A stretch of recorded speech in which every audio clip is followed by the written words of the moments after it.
What if I told you that America is not winning this war, not losing it, but something far more dangerous, trapped in it?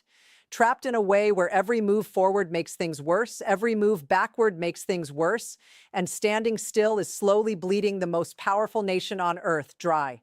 This is not speculation. This is not politics. This is history repeating itself in real time, and almost nobody in mainstream media is telling you the full picture. So today, we are going to change that. We are going to walk through exactly why America cannot win this war, cannot stop this war, cannot negotiate its way out, and cannot send ground troops without triggering a catastrophe that echoes Vietnam. We are going to talk about the petrodollar, about mission creep, about war game simulations, and about the only real exit that exists. By the end of this, you will understand this conflict at a level that most television analysts never reach. So let us get into it. The first thing you need to understand is that wars develop their own momentum. This sounds simple, but its implications are devastating and almost always underestimated. When a war begins, politicians and generals believe they are in control. They set the objectives, they define the mission, they decide when it starts. But within weeks, sometimes days, the war stops obeying them. It starts obeying its own logic. Its own gravity pulls everything deeper. Look at Ukraine. When that war began in February 2022, analysts on both sides privately acknowledged that a negotiated settlement was theoretically possible in the early months. Both sides were suffering. Both sides were paying enormous economic and human costs. And yet here we are, years later with no end in sight. Why?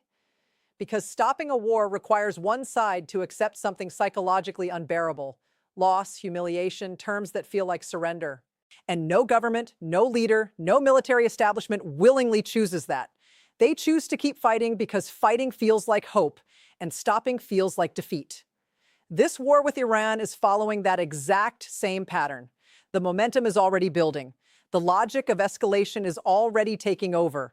And the longer it continues, the harder stopping becomes, not because the military situation demands it, but because the politics of it make retreat feel impossible. This is the first wall of the trap closing in. Now here is where it gets even more complicated. And this is the part that most coverage completely ignores. Even if America decided today, at this very moment, that it wanted a ceasefire, it could not accept one. Not because Iran refuses to talk, but because the terms Iran would demand would trigger a chain reaction so catastrophic that accepting them would be worse than continuing the war indefinitely. Picture the negotiation. America reaches out through back channels, maybe through Oman, maybe through Qatar. Iran responds. And Iran's terms are essentially two things. First, approximately $1 trillion in reparations for the destruction caused by this war and by decades of economic sanctions. Second, and this is the critical demand, America must permanently leave the Middle East. Pack up every base, withdraw every soldier, remove every aircraft carrier, never come back. On the surface, some people hear that and think, well, maybe that is not entirely unreasonable. Maybe America should not have bases everywhere anyway. But that thinking completely misses what happens the moment America actually does it. The moment America leaves, a chain reaction begins that threatens the very foundation of the American economy. This is not an exaggeration. This is cause and effect, step by measurable step. The ceasefire trap is not about pride or politics. It is about economic survival at a systemic level. Step one of that chain reaction is the collapse of the Gulf Cooperation Council as an American-aligned bloc. Right now, Saudi Arabia, the UAE, Qatar, Kuwait, and Bahrain exist as independent, sovereign nations, largely because America guarantees their security. American military presence is the invisible shield that makes it possible for these nations to function without submitting to the regional power that surrounds them. Remove that shield, and these nations face an immediate and existential question. Who protects us now? And the answer, when you look at the map honestly, is Iran. Iran is the dominant military power in the region. Iran controls the strategic choke point of the Strait of Hormuz, through which roughly 20% of the world's oil passes every single day. Without American protection, the GCC nations have no real alternative. They must accommodate Iran. They must fall into Iran's orbit, become client states, reorient their foreign and economic policies around Iranian interests. This is not speculation about distant possibilities. This is simple geopolitics. Power abhors a vacuum. When the dominant power leaves, the next strongest power fills the space. And that next strongest power in the Middle East, once America is gone, is Iran. The GCC becoming Iranian client states is not a consequence America can manage or mitigate. It is automatic, structural, and irreversible once the withdrawal happens. And the moment the GCC shifts into Iran's orbit, something even more consequential breaks: the petrodollar. To understand why this matters so enormously, you need to understand what the petrodollar actually is and why the entire American economy depends on it functioning. The GCC sells its oil in US dollars. Every barrel of Saudi crude, every cubic meter of Qatari liquefied natural gas priced and transacted in American dollars. This means every nation on Earth that needs Gulf energy, which is nearly every nation on Earth, must hold US dollars to purchase it. That creates a permanent, structural, global demand for the dollar that has nothing to do with America's actual economic performance. And then those petrodollars get recycled. The GCC takes the dollars it earns and reinvests them into American Treasury bonds, American financial markets, American debt instruments. This recycling mechanism is what allows America to carry $39 trillion in national debt without the system collapsing. Without it, foreign demand for dollars evaporates. Without that demand, the dollar weakens. Without a strong dollar, servicing $39 trillion in debt becomes mathematically impossible. The American economy, when you strip away the complexity, is a system that only works because the rest of the world keeps buying dollars. The petrodollar is the engine of that system. And Iran controlling the GCC means that engine gets switched off.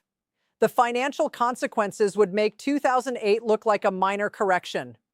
While all of this is happening in the Middle East and in global financial markets, something equally serious is unfolding in Asia. Japan and South Korea have been watching this war very carefully. They are not watching it out of idle curiosity. They are watching it as a strategic intelligence exercise, asking themselves one question above all others: if America cannot defeat Iran decisively, can America really protect us from China and North Korea? These are not paranoid questions. They are rational ones. Japan and South Korea's entire national security architecture is built on the assumption that American military power is decisive, credible, and dependable. The moment that assumption is shaken, everything built on top of it becomes unstable. And if America then withdraws from the Middle East, that shaking becomes a full collapse of confidence. Because if America leaves one region when the fighting gets hard, the logical conclusion is that it might leave another. Japan is already undergoing its most significant military expansion since the Second World War. That process would accelerate dramatically. South Korea would follow. Two of America's most important Asian allies would shift from relying on American protection to building independent military capabilities. And those resources spent on their own defense are resources no longer flowing through American military procurement, American bases, American strategic infrastructure. Another pillar of American global power quietly removed. Europe, watching all of this unfold simultaneously, would draw its own logical and devastating conclusion. Right now, European nations are paying enormous costs to maintain their confrontation with Russia over Ukraine. Energy costs, military spending, refugee burdens, economic disruption. They are doing this, at least in part, because they believe in American leadership, American commitment, American reliability as a security guarantor. But if America withdraws from the Middle East, European leaders will ask the same question Japan and South Korea are asking. Can we trust America to be here when we need it? And if the answer becomes uncertain, the calculus around Ukraine changes entirely.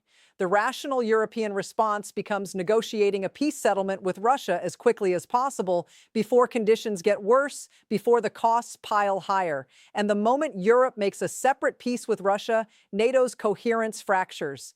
The Western alliance that America spent 80 years building begins to come apart at the seams. American strategic dominance in Europe, one of the foundational pillars of the post-World War II order, starts to dissolve. Add this to the petrodollar collapse, Add it to Asian remilitarization, and the US dollar's status as the global reserve currency becomes impossible to defend. And then there is the ground invasion trap, which is perhaps the most immediately dangerous scenario of all. Because when you cannot negotiate, cannot withdraw, and cannot win from the air, political pressure builds for something dramatic, something visible, something that looks like strength on television. The logic of taking Karg Island, where Iran exports roughly 90% of its oil, seems compelling in isolation. Cut off Iran's oil revenue, cripple its ability to fund the war, force it to the table. Clean, decisive, televisually powerful. But warfare does not work in isolation. The moment Marines land on Karg Island, Iran begins hitting it from the nearby coast. To protect those Marines, America must take the coast. The coast is overlooked by the Zagros Mountains. Iran uses the mountains. America must take the mountains. And at that point, American forces are inside Iran, occupying Iranian territory, fighting in some of the most geographically brutal terrain on the planet. This is mission creep, and history has shown us exactly where it leads. In 1965, America sent 3,000 Marines into Vietnam on a limited mission with a defined objective. 4 years later, there were 500,000 American troops in that country. The sunk cost fallacy is one of the most powerful forces in human psychology. Once you have lost enough people, spent enough money, invested enough national pride, stopping feels like it dishonors every sacrifice already made. So you keep going. Not because it makes strategic sense, but because stopping feels morally impossible. So what should America actually do? This is the question everything else has been building toward, and the honest answer requires the kind of intellectual humility that is very rare in powerful nations at the peak of their struggle. America is not just trapped in a war with Iran. It is trapped in a much larger crisis of imperial overstretch. It has military commitments on every continent, economic interests in every region, political involvement in nearly every major dispute on the planet. And by inserting itself everywhere, it has made itself vulnerable everywhere. Every adversary knows which pressure point to push to drag America into a draining, expensive, reputation-damaging conflict. The only genuine exit from this trap, the only path that does not lead to either military catastrophe or economic collapse, is a fundamental reconception of what American power means and how it is exercised. Not domination, partnership. America sitting at the same table as Russia, China, and Iran, not as the unchallengeable hegemon demanding submission, but as one major power among several, negotiating a new framework for global stability, where every major player has enough of what it needs that going to war stops being the rational choice. This is not surrender. This is not weakness. This is the only form of strength that actually works in a multipolar world. The question is whether American leadership has the wisdom and the humility to choose it before the cost of not choosing it becomes unbearable. Here is the truth that ties everything together. America is not losing this war in the traditional sense. It is not being defeated on the battlefield. It is being slowly consumed by it. Every strike launched costs money America is borrowing. Every week of conflict drains resources, strains alliances, and invites other adversaries to test boundaries elsewhere. The trap is not a military trap, it is a strategic one. And the only way out of a strategic trap is strategic thinking, the kind that is willing to question the assumptions that led you into the trap in the first place. This war did not begin in a vacuum. It is the product of decades of policies, decisions, and a worldview that assumed American power was infinite and American credibility was unbreakable. Neither of those things is true.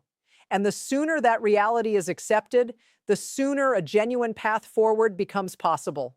The world is watching. Allies are recalculating. Adversaries are waiting. And every day this continues without a genuine strategic rethink, the options narrow and the costs rise. History will not remember who fired the most missiles. It will remember who had the wisdom to stop.